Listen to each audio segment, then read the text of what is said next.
Okay, so we're on our way to the new capital now. I am here with my friend Mohammed. We met at the Misr Mohammed Hashim, alhamdulillah.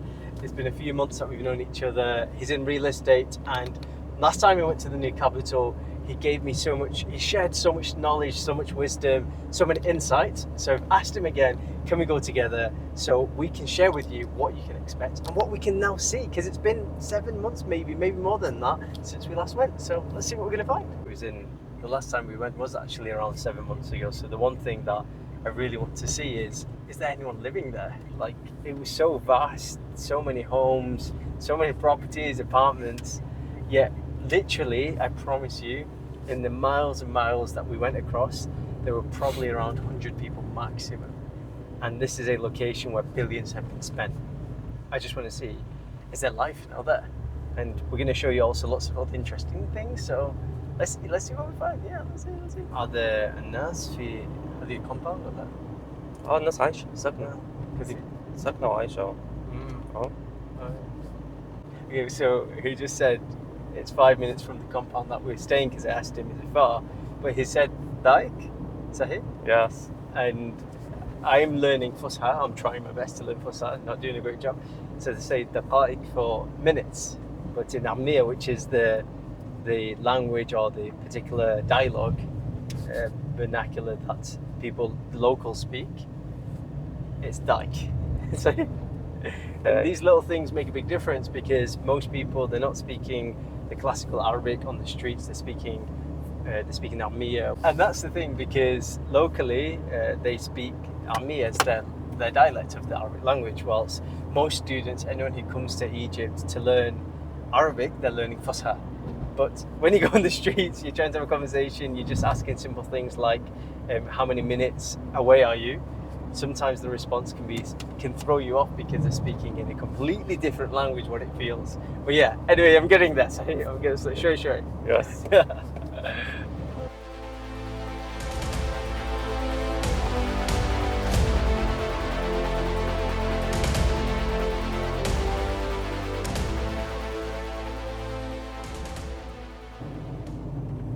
This is the entrance to the new capital.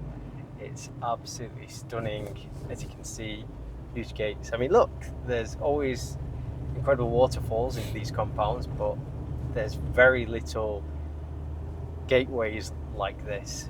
There's very little examples of gateways like this. Incredible. So Mohammed Shamhir just said that it's a good choice if you're thinking about long-term investing in Egypt. The new capital makes sense, but you're talking at least what it looks like 6 to 8 years, maybe 10 years at least, before you see any of your capital return, because there isn't anyone here like who's going to rent and live in a place where there is no community, where there are no signs of individuals, bumpy road, where there's no sign of maybe even a neighbour. So why would you want to live this far out, other than the fact that it's visibly stunning? Like, if you look at the area, you can tell a lot of money has been invested here. But what's any good of that if you've got no one to enjoy it with? It has a very Dubai feel. Like, when you see the skyline, when you see the buildings, you see the vastness, you see the greenery with well-designed streets that are probably done by the Chinese. It definitely feels more UAE, more Middle East, more probably what you expect towards the more lavish and luxury countries across this particular continent, across in particular the Middle East.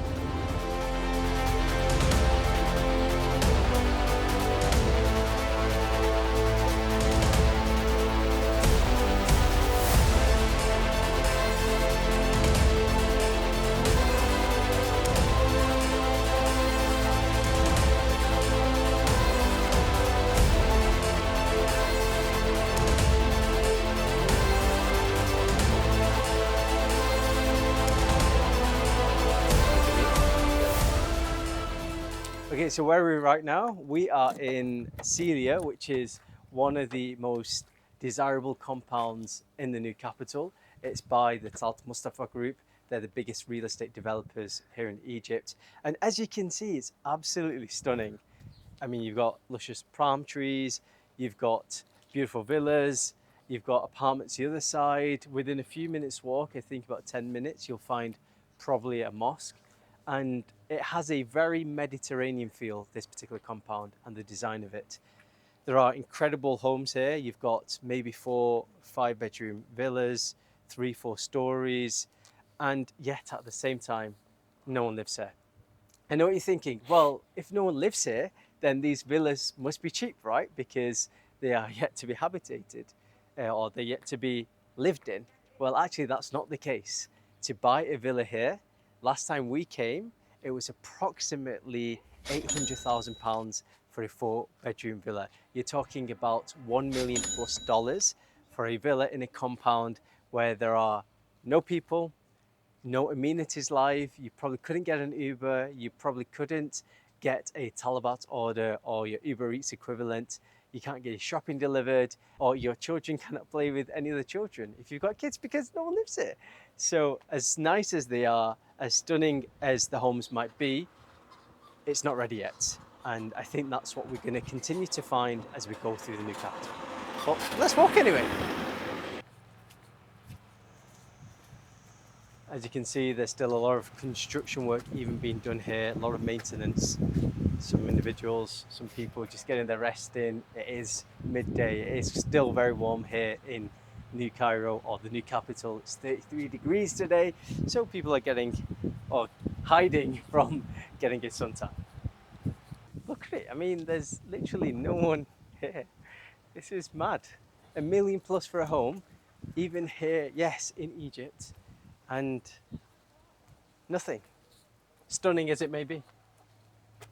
These villas and many of the apartments that you see around here are empty because the government actually hasn't allowed many of its residents to move in here yet. Pretty crazy, I know, but that's the narrative. As well as, obviously, as you can see, it's probably not livable right now. There aren't many people here, so why would you want to live here anyway? So yeah, it's really strange to see a place this big be so empty. I mean, how do you justify the cost of this? $1 million plus. Maybe in a few years that'll be closer to 2 million, 2.5 million. And for someone who's from the UK or the US, you're probably thinking, wait, do I want to spend $1 million, 2 million plus in a foreign country in Egypt versus spending that kind of money here in the UK, US? Like, how do you compare? And I think that's the thinking that a lot of expats would struggle with. A lot of people would struggle with if they're from the UK, US, like comparing apples with apples, or comparing two opportunities, one from the UK, US versus this here. I'm not sure people will be convinced to spend their money. So the new administrative capital is at the moment phase 1. It's 40 kilometers. So the new administrative capital, phase 1 alone, is 40 kilometers. In total, with all the phases, you're talking around 170 kilometers. And as you can see, it's still in development. I imagine this particular phase in itself is losing millions, if not billions, daily or monthly. Like, this is insane. So this is where all the banks are. As you can see, the financial district here. You've got Bank Misr, CIB, Bank of Cairo, QNB, all based here. And from this area, it's a government areas. district, So yes. we're just in the equivalent of Canary Wharf in London, and now you've got all the government buildings. You've got the Industry of Education, you've got Industry of Scientific Research, I'm sure you'll have Industry of Finance. You've got literally all the government buildings in this one plot. It's pretty epic at the same time. Like, it's almost insane if you look around the grandness of the buildings, just for the particular research departments, the government departments that the government have, all the different departments that the government have. But crazy thing is all the workers, so everyone you actually see around here that are working, they are like imported, like they are brought in by buses every morning and taken home every night, like from hours away. Like, you're talking hours away just to fill it with people, just because of the desire to make the new administrative capital the area that's recognized as the new part of Cairo and the central hub of this country. it's insane, honestly, but it's at the same time ridiculously sublime at the it's just such an oxymoron. You've got real contrasting emotions and thoughts that come to your mind, like, will this actually work?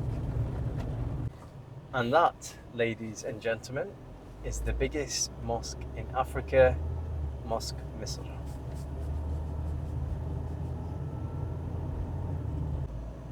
I think it's Closed? closed.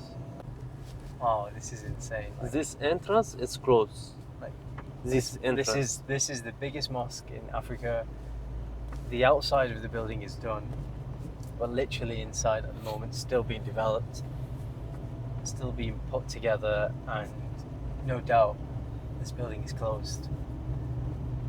You're talking probably a good few hundred million there, at least, I think, on this building.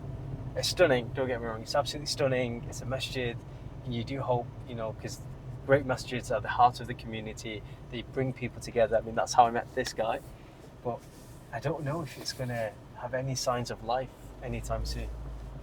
And it costs hundreds of millions. It's really, really sad. Anyhow, I was going from the...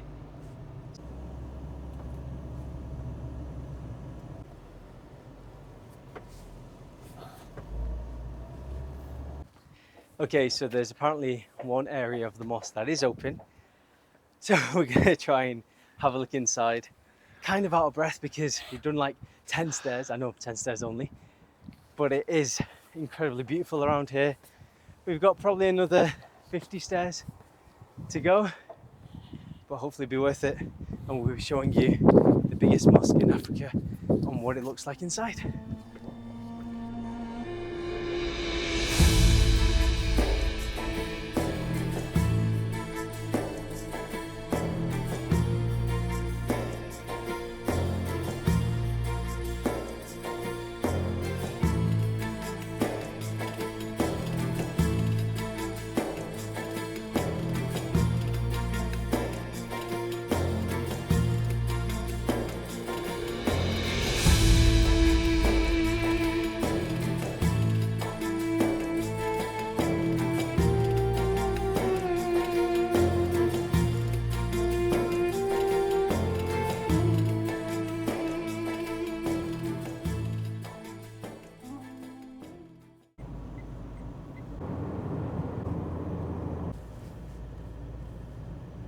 And this, ladies and gentlemen, is the iconic tower. This is the tallest building in all of Africa. This has been the new administrative capital. We saw some commercial buildings, we saw some residential buildings, we saw what it would be like to live in a compound, how much it costs for a villa, as well as understanding what the apartments look like. We then went to the administrative side. We also went to Africa's biggest mosque, and then we finished here at the iconic tower. But you get it. My overall feeling and verdict, is it a place to invest in? I wouldn't say right now. Is it a place to live? Definitely not. But does it have potential? I definitely believe so. I think if you're willing to be patient, you're talking maybe 6 to 10 years, whether that's for a return of investment or whether you're waiting for this particular city to flourish. I think it's going to be a very interesting place. It looks very modern. It has all the amenities being built, some malls, some shopping centres, parks, you've got homes, you've got probably everything that you're going to need. The only thing that you don't have right now, though, is people. That's it for today's video. Check out my other videos on what it's like to live here in Egypt, in particular a compound called Rehab, how much it costs to move out here, as well as understanding should you be living in Nasser City or the new side of Cairo. Thanks for watching, guys.